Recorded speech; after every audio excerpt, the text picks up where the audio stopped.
Assalamualaikum warahmatullahi wabarakatuh. Perkenalkan, nama saya Navita Hadisti dari kelas 12 IPS 5. Di sini saya akan menjelaskan tentang perlawanan Mataram terhadap VOC. Pemerintahan Sultan Agung di Kerajaan Mataram dianggap sebagai masa kejayaan dari Kerajaan Mataram. Pada masa pemerintahan Sultan Agung, daerah pesisir seperti Surabaya dan Madura berhasil ditaklukkan.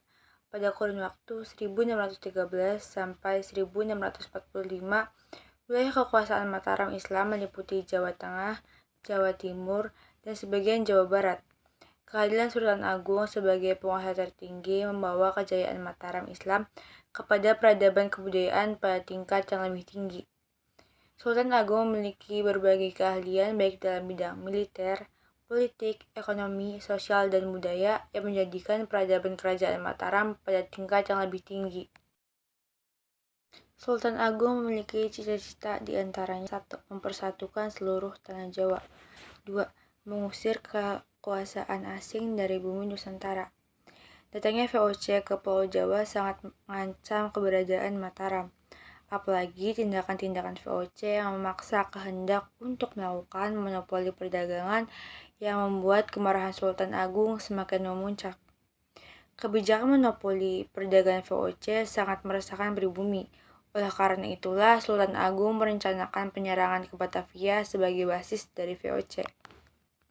Ada beberapa alasan penyerangan Mataram ke Batavia, di antaranya 1. Tindakan monopoli VOC.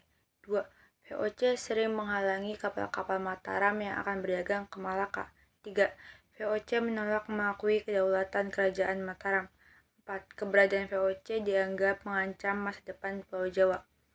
Pada 1968 telah disiapkan pasukan untuk mengempur Batavia. Gubernur yang menjabat di VOC pada saat itu adalah J.P. Koon, yang pasukan Mataram dipimpin oleh Tumenggung Baureksa. Tepat pada tanggal 22 Agustus 1968, pasukan Mataram di bawah kepemimpinan Tumenggung Baureksa melakukan penyerangan ke Batavia. Pasukan Mataram berusaha membangun pos pertahanan, namun VOC menghalang-halangi usaha tersebut sehingga terjadilah pertempuran. Di tengah berkecamuknya perang Mataram dan VOC, datanglah bantuan untuk Mataram yang dibantu oleh Kiai Dipati Mandura Reja dan Upah Santa. Kedatangan pula pasukan dari Sunda yang dipimpin oleh Dipati Ukur. Pasukan Mataram berusaha mengepung VOC dari berbagai tempat. Namun kekuatan tentara VOC dengan senjatanya kemudian memaksa prajurit Mataram mundur.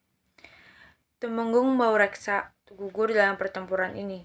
Dengan demikian, serangan Sultan Agung pada tahun 1628 pun gagal. Kekalahan pada tahun 1628 tidak lantas memadamkan semangat dalam melawan VOC.